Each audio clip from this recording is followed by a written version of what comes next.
How you doing, guys? Lionel here. I'm in the reloading room. I'm cranking out a bunch of 300 blackout, and this is all range brass that I picked up at my own range here. Just stuff that I left laying around long time ago, and I'm turning it into 300 blackout. I posted a video on Facebook the other day, and people were like, "Hey man, where are you finding the ammo?" So I'm just gonna make a quick video. It's literally going to be from start to finish, from getting your brass. I'm going to show you where I'm cutting it. This little guy right here is a Harbor Freight 2-inch bench top cutoff saw. I think it's like 20-30 bucks. Let me show you the little contraption that I made as far as for a bullet holder. So I got a little piece of 1x4 wood. I got my Dremel. I dremelled out a little cut there where my bullet would stay. And then this little slot is where the blade runs, and this little screw is what stops the blade from chopping this piece of wood in half. Super simple. They sell contraptions on eBay and whatnot, but for the 300 blackout that I make, this has been working fine. It's very simple to use. You guys got to bear with me. I'm leaning my phone. That's all I got. My camera's dead. So what I do is I get this blade and I put it in the original slot, right? And then I tighten up this little guy. And this is already pre-measured. I'll show you guys what I cut it to. Then I turn this on. Right? Pretty simple.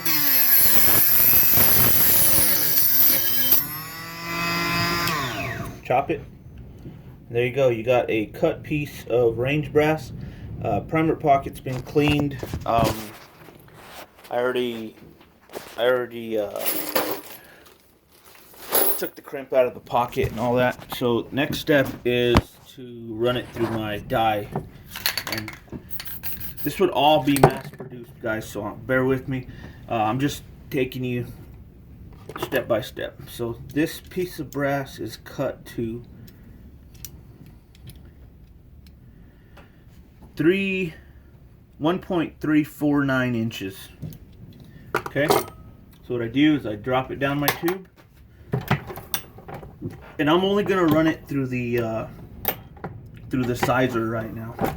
Okay, because I'm set up already for powder. And if I make it through all the stations, it's going to dump powder in this empty, and it's going to make a huge mess, okay? So now, this little guy's sized, right? So next step is to trim it.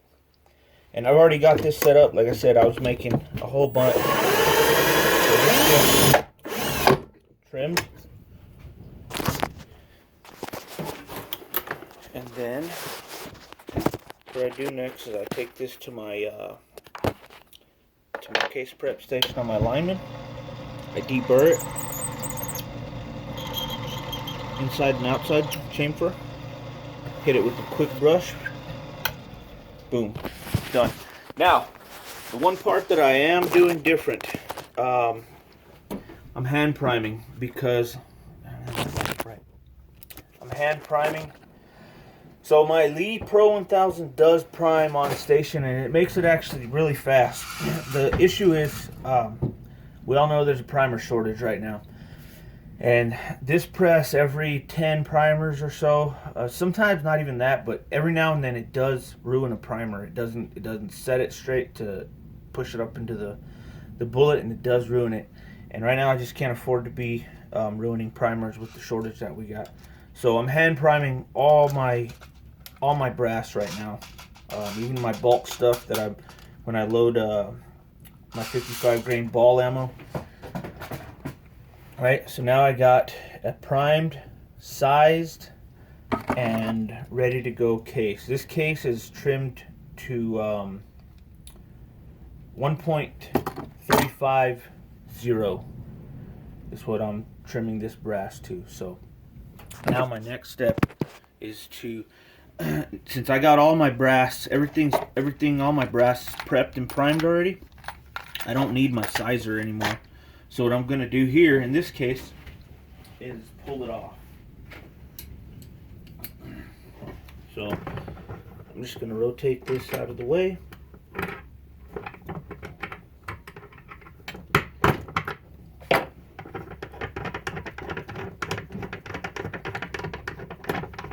I use a lock ring on my die because this is a pretty common practice that I take this in and out. So I got a lock ring on it so it just sits right back down. Alright, so now get this, throw it back down in there, get it into the cycle. Alright, that would have been, the downstroke would have been the prime out of the tray. The upstroke is your powder charge. Alright, and then you swing back around. And I always like to give this a check. You probably won't be able to see the inside, but there's a charge of powder in there. Put this back into the...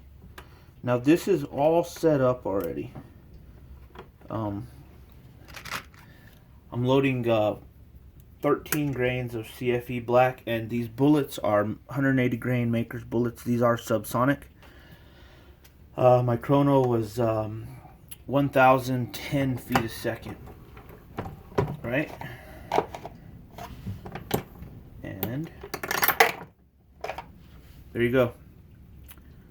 A complete round. So you guys go pick your range brass up and get to work.